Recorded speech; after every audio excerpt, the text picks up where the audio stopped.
It makes no sense to base your relationship on money. And money can make people bad. Yes, it can. Goldie Hawn just said something that has the internet all aflutter. She has been married to Kurt Russell for 40 years, and their relationship is thought to be the strongest in Hollywood. In a recent interview that was supposed to be about her newest project, the question about her biggest love took the conversation in a strange direction. Everyone thought she would go on and on about Kurt like she always does, with her famous laugh and bright eyes.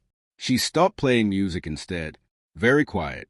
Then she told us something shocking that changes everything we thought we knew about Hollywood's favorite pair who aren't married. She talked about a man from her singing career who made her feel things she had never felt before or since. A love that was so strong that it almost ruined her whole career. The best part is that it wasn't Kurt Russell. At almost 80 years old, Goldie thought it was time to finally say something about the person who got away. The relationship that has been bothering her for more than 50 years and the choice she made that turned her life around. Fans are going crazy, reporters are going crazy, and Kurt Russell probably needs a stiff drink. That which makes this whole thing even more interesting. Goldie's 2 marriages didn't work out. A relationship that's been going strong for decades and has enough love history to fill a miniseries. A lot of people under 40 don't know about this love story, though, because it's been hidden so deep.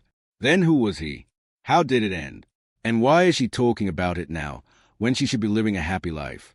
Hold on tight, because we're about to talk about one of the most complicated love stories in Hollywood history.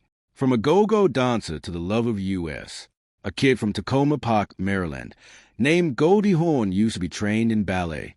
She found that she could make more money shaking it in a cage than doing dances in a classroom. She was dancing at the famous Los Angeles club, the Whiskey A Go-Go, by the middle of the 1960s.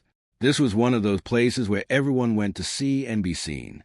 She would dance in a cage that was high off the ground while musicians played below, and Hollywood types looked for the next big thing.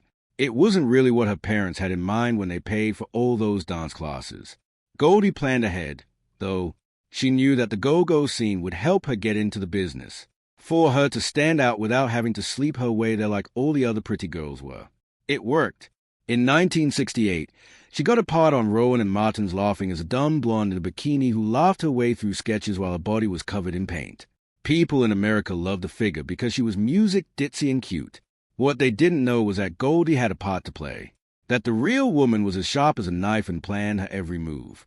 Not long after Laughing made her famous, Goldie got married to her first husband in 1969. Gus Trickiness was a dancer and choreographer who was 8 years older than her. He was a steady artist that her parents probably wanted her to marry. Last May 16th, the wedding took place in Honolulu. For about 5 minutes, it seemed like a fairy tale. Then the truth hit.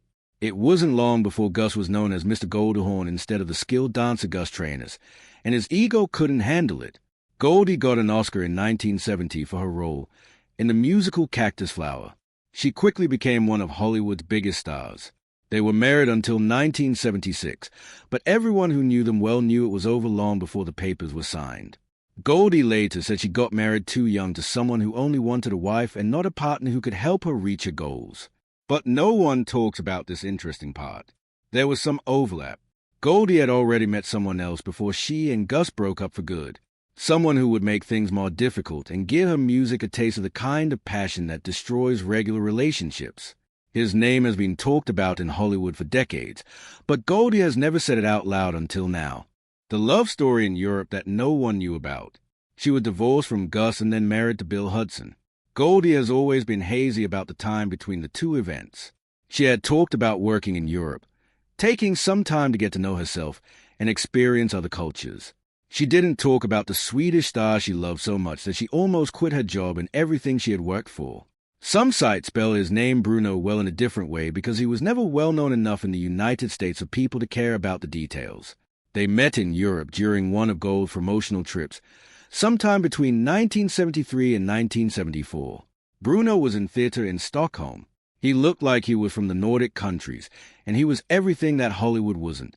He was well-educated without being pretentious, enthusiastic about art without being hungry, and not at all impressed by Goldie's fame. He saw her as just a funny American girl with a great laugh. She wasn't a prize or a good. For someone who had spent years being sold, packed, and used as an object, that was like a drug. The The beginning of their relationship was heated and not a good idea.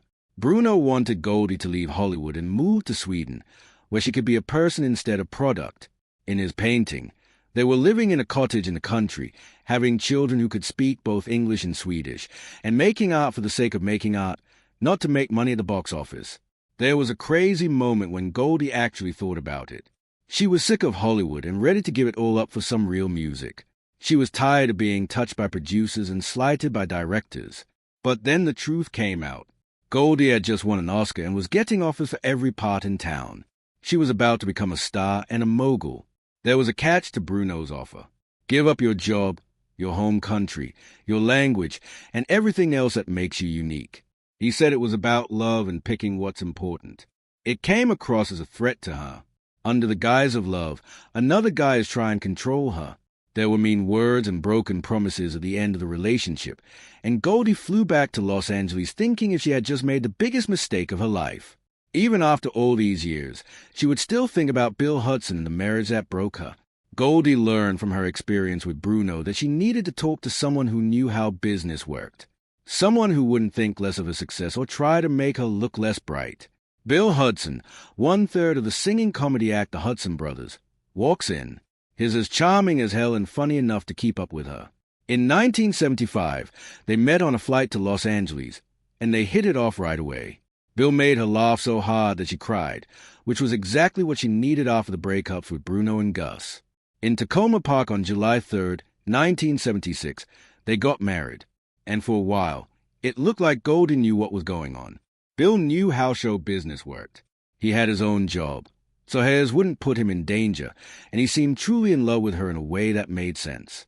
Oliver, their son, was born in September 1976, not long after they got married.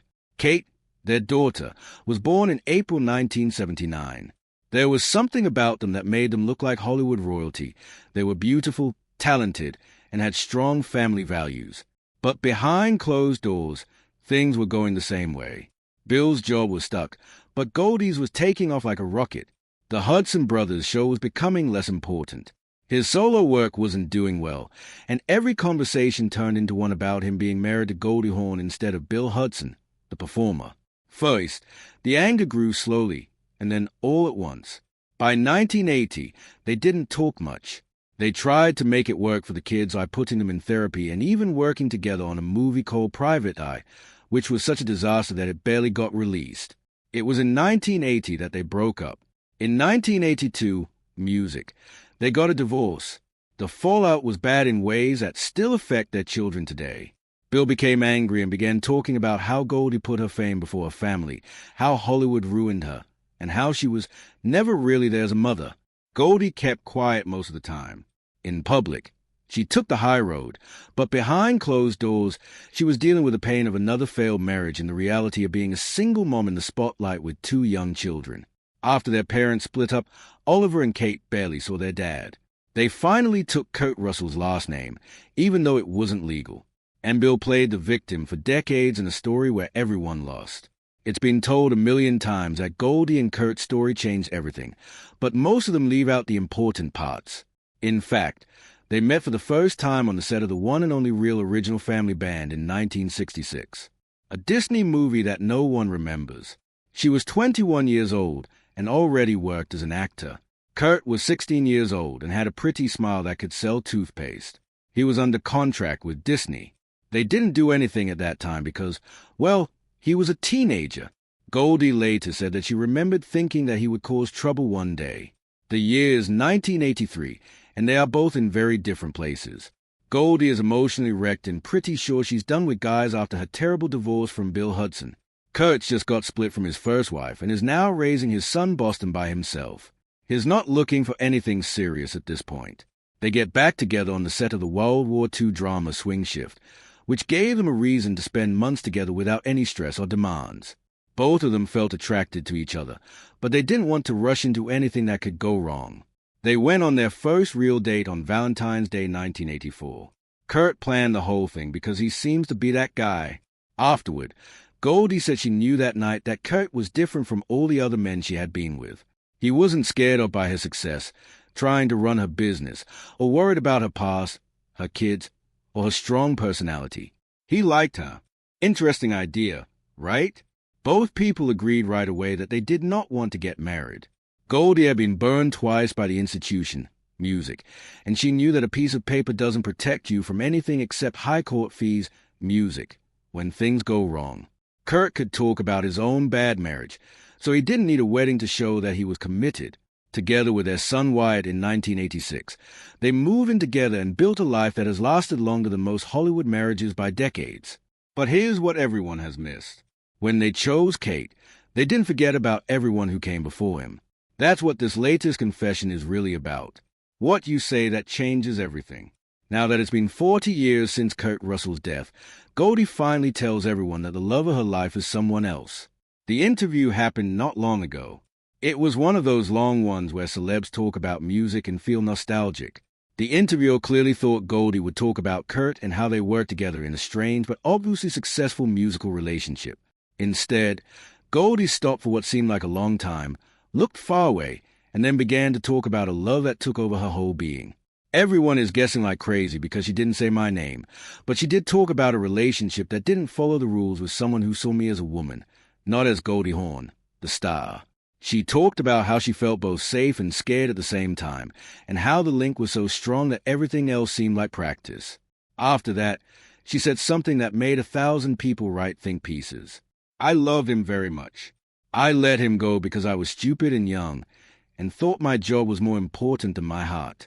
The internet started playing detective right away. Was it the Swedish star Bruno who told her to quit Hollywood?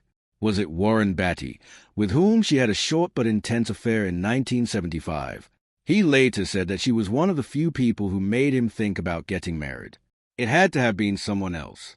There was a friendship that was so private that it was buried for 50 years. Goldie won't say, which is both annoying and kind of clever. She stays in charge of the story while admitting a truth that clearly still affects her by leaving it hazy. From different conversations over the years, this is what we can put together. This happened before Kurt, no matter who he was.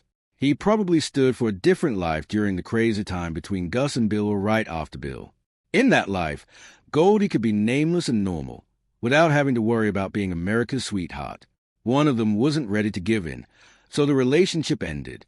Goldie still thinks about what might have happened if she had made a different choice after all these years. She doesn't feel bad about the job choice she made, or wish she had dated a mystery man instead of Kurt. Not really.